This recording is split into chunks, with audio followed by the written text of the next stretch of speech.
মে মাসের জন্য জ্বালানি তেলের দাম অপরিবর্তিত রেখেছে বিদ্যুৎ, জ্বালানি ও খনিজ সম্পদ মন্ত্রণালয়।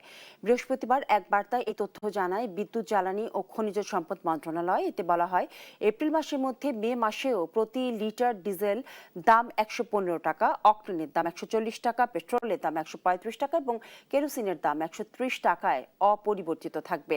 গেল ১৮ এপ্রিল দেশের সব ধরনের জ্বালানি তেলের দাম বৃদ্ধি করে সরকার। সাধারণত প্রতি মাসেই আন্তর্জাতিক বাজারের সঙ্গে সমন্বয় করে দেশের বাজারে জ্বালানি তেলের মূল্য নির্ধারণ করা হয়।